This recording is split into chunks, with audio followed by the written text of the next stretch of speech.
மறுமணம் அப்படின்றது உங்களுடைய சமூகத்தில் எப்படி ஐயா பார்க்கப்படுது? முன்னையெல்லாம் மறுமணம் பண்ணிக்க மாட்டாங்க. நீங்கள் ஆண் வேணால் மறுமணம் பண்ணுவாங்க, பெண் மறுமணம் பண்ணிக்க மாட்டாங்க. திருமணமாகி அடுத்த நாளே கணவன் இறந்துட்டால் அவங்க வாழ்நாள் முழுவதும் வெள்ளை சேலை உடுத்திக்கிட்டு தான் இருப்பாங்க. இது நான் சிறுவனாக இருந்தபோது இல்லை, இன்றைக்கி இல்லை, மாறிட்டுது. அது வரவேற்கத்தக்க ஒன்று. என்றைக்குமே காலத்துக்கு தகுந்த மாதிரி மாற்றிக்கணும். இப்போது 8 வயசில் ஒரு சட்டையை போட சொன்னால் 18 வயசில் இந்த பையனை போட சொன்னால் எப்படி போடுவேன்? போட முடியுமா? அதான் சொல்லும்போது பழையன கழிதலும் புதியன புகுதலும் வலுவழுகான வகையினானே, மாற்றங்கள் ஒன்று தான் மாறாதது. அது வரவேற்கத்தக்க ஒன்று. இந்த திருமணம் அப்படின்னு வரும்போது முதல்ல பையன் வீடும் சரி இல்லை பொண்ணும் வீடும் சரி எந்தெந்த மாதிரியான சம்பிரதாயங்களில் ஈடுபடுறாங்க ஐயா?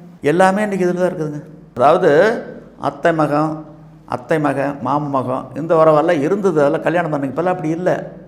அது சொந்த அந்த கன்சாங்குனிட்டி, அந்த ரத்த உறவில் திருமணம் செஞ்சால் பிறக்கக்கூடிய குழந்தைகள் ஆரோக்கியமாக இருக்காது, உடல்நல குன்றியதாக இருக்கும், மூளை வளர்ச்சி குறைவாக இருக்கும்.